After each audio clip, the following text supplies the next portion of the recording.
नदी के किनारे बसे राज्य में हल्की सुबह उतर रही थी। हवा में चंपा के फूलों की खुशबू थी और राजमहल की बालकनी से राजकुमारी मीरा अपने बगीचे को देख रही थी। उसके बालों में धूप ऐसे चमक रही थी जैसे सुनहरी नदी बह रही हो। मीरा की छोटी बहन अनघा पीछे से आई और हंसते हुए बोली, दीदी, फिर वही फूल? तुम्हें हर सुबह वही देखने की आदत हो गई है। मीरा मुस्कुरा दी। क्योंकि वह मेरा पसंदीदा फूल है और उसका सुगंध भी मुझे बहुत अच्छा लगता है। राजा वीरेंद्र दोनों बेटियों को बहुत प्यार करते थे। वो चाहते थे कि दोनों का जीवन खुशियों से भरा रहे, लेकिन मन के किसी कोने में उन्हें यह चिंता भी थी कि समय आने पर उन्हें किसी योग्य राजकुमार को अपनी बेटियों के जीवन में लाना होगा। कुछ दिनों बाद राज्य में उत्सव का माहौल था। पास के राज्य से राजकुमार आदित्य अपने पिता के साथ आया था।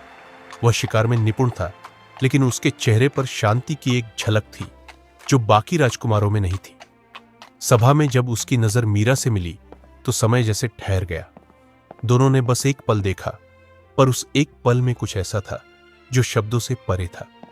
अनघा ने यह सब देखा और उसके भीतर हल्की सी जलन उठी। सबकी नजरें दीदी पर ही क्यों जाती हैं?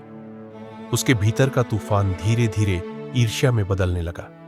अगले दिन महल के बगीचे में कुछ फूल मुरझा गए। माली ने बताया, किसी ने पानी की टंकी का वाल्व बंद कर दिया था। राजा क्रोधित हो गए। अनघा डर गई, पर उसने कुछ नहीं कहा। मीरा ने पिता से कहा, पिताजी, यह गलती किसी से भी हो सकती है, किसी को सजा देना सही नहीं। राजा ने उसकी बात मान ली, लेकिन कुछ दिन बाद महल में फुसफुसाहटें शुरू हो गई। राजकुमार आदित्य और मीरा के बीच धीरे धीरे बात बढ़ने लगी। वह महल के बगीचे में आते, मीरा को पेंटिंग करते देखते और कभी कभी नदी किनारे दोनों लंबी बातें करते।